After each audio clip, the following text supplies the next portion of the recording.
y hablemos de lo verdaderamente esencial, que en este caso pues tiene que ver con la utilización de recursos públicos pues en medio de una tragedia y de una emergencia nacional como la que hoy tiene lugar.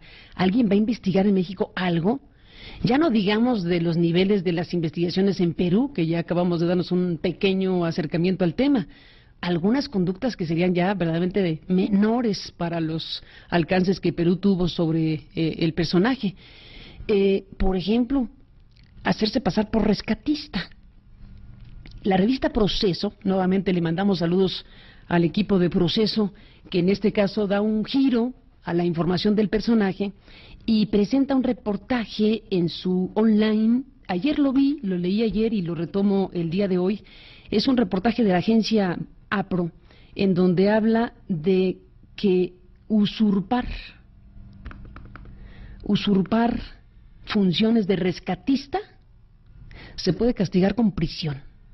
Ahí nomás le doy el dato de lo que Arturo Rodríguez García, en una información destacada por Proceso, está informando de la siguiente manera.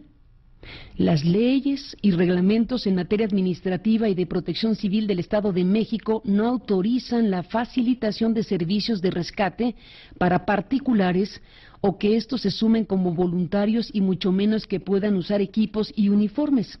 Son, por el contrario, acciones para las que se prevé sanción incluso penal. Esta cosa de ver al personaje enfundado en un overol rojo de los rescatistas que deben estar pasando vergüenzas, la verdad que debe ser muy penoso formar parte de este equipo de rescate, que es una pena porque son gente que dedica su vida y su esfuerzo a rescatar personas y que los hayan hecho prestarle el helicóptero y hacer la faramalla que hicieron debe ser muy penoso para ellos, injusto, debo decir, para los rescatistas, a quienes les mando un saludo. Tuvieron que prestarle hasta un overol con el nombre de uno de ellos para hacer este numerazo del que ahora estamos hablando. No es solo un numerazo y un desfiguro de Televisa y un engaño a la gente, sino estamos hablando de algo que en las leyes y reglamentos puede y debería ser sancionado. Dice Proceso, luego de que servidores públicos del Estado de México posibilitaran la realización de grabaciones a la conductora de televisión Laura Bozzo, al facilitarle helicóptero, equipo y uniformes para hacer de la tragedia de Coyuca de Benítez Guerrero un set de Televisa, hasta ahora el escándalo no ha derivado en un deslinde de responsabilidades. Con base en las declaraciones de la llamada señorita Laura, así como datos recabados por reporteros de APRO, entre las posibles disposiciones que se violan está la ley y el reglamento en materia de protección civil, así como la ley de responsabilidades de los servidores públicos e inclusive el Código Penal de la entidad. El Código Penal de la entidad. ¿Dónde está Erubiel? Dejamos ahí la pregunta, ¿no? Hashtag ¿dónde está Erubiel? El pasado viernes 20, Laura Bozzo y su equipo de producción de Televisa, con el que realiza su programa, viajaron a Coyuca de Benítez, pero para ello utilizaron un helicóptero del agrupamiento de rescate aéreo Relámpago. Saludos respetuosos a estas personas a las que les han hecho pasar este terrible trance. Del gobierno del Estado de México, así como el uniforme de uno de sus integrantes. La grabación de dicha incursión provocó un escándalo en redes sociales y los reporteros de Proceso, Marcela Turati y Eduardo Miranda, publicaron en el portal electrónico del semanario una crónica y fotografías de lo ocurrido. El asunto lo retomamos por aquí en este programa, a quien el miércoles 25, bueno, ya sabemos que ese día que nosotros retomamos con la entrevista a Turati y a Miranda el tema, pues en la tarde nos zorrajaron en el Canal 2 una serie de improperios y de acusaciones verdaderamente graves contra mi persona, que ya comentamos aquí y ya hasta ahí me quedo por lo pronto. Alude Proceso a esta circunstancia y entonces, bueno, pues dice que aunque no lo dijo, la conductora de Televisa utilizó un uniforme de uno de los miembros del mencionado agrupamiento que, de acuerdo con las imágenes captadas por Eduardo Miranda, correspondía a Ricardo Hernández Martínez. Pobre Ricardo Hernández Martínez, que tuvo que prestar su overol rojo. Sumarse a un agrupamiento de seguridad o de protección civil en el Estado de México solo es posible como servidor público, dice la ley. Si bien es cierto que se puede participar como voluntario en tareas de rescate, no puede hacerse a título individual solo en grupo. Además, un grupo voluntario está sujeto a una serie de normas, pruebas y acreditaciones, y su participación es coordinada por las autoridades en la materia. De acuerdo al artículo 28, inciso 6 de la Ley de Seguridad Pública del Estado de México, debe propiciarse la participación de voluntarios. Sin embargo, dicha participación no es sencilla ni inmediata, pues está sujeta a procedimientos de registro, capacitación y otras condiciones.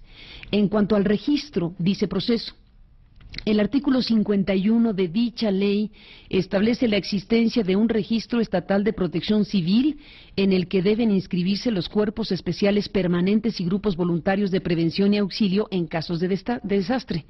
Complementario de la ley que establece la necesidad del registro de los grupos de voluntarios, el reglamento del libro sexto del Código Administrativo, Reglamento de Protección Civil, establece en el artículo 4 sus definiciones.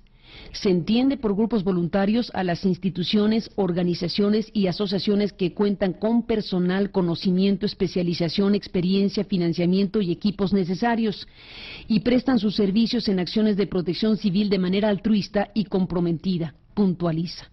El capítulo sexto del reglamento establece que los grupos voluntarios deben tener su registro vigente y cumplir con bases y requisitos de colaboración con el Estado, y en caso de emergencia o desastre, añade, actuarán bajo la convocatoria y coordinación de las autoridades. En ningún caso se menciona que podrán sumarse a los grupos oficiales. El artículo 25, dice la revista Proceso, dice lo siguiente: los grupos voluntarios, paramédicos, organizaciones civiles, instituciones privadas de protección civil no lucrativas y demás organismos sociales afines deberán inscribirse en el registro a cargo de la Dirección General. El registro indicará el número correspondiente, nombre del grupo voluntario, actividades a las que se dedica y territorio de actuación, las restricciones procedentes, así como los alcances de su intervención. En el artículo 69 del mismo ordenamiento se establece una serie de requisitos para el registro, en el que se incluye inventario de equipo, bienes muebles, inmuebles, recursos humanos, planos del área territorial de operación, así como documentos que acrediten la capacidad técnica de los integrantes del grupo voluntario, con constancias que acrediten su evaluación y especialidad, tanto de personas como de equipos, y pagar los derechos.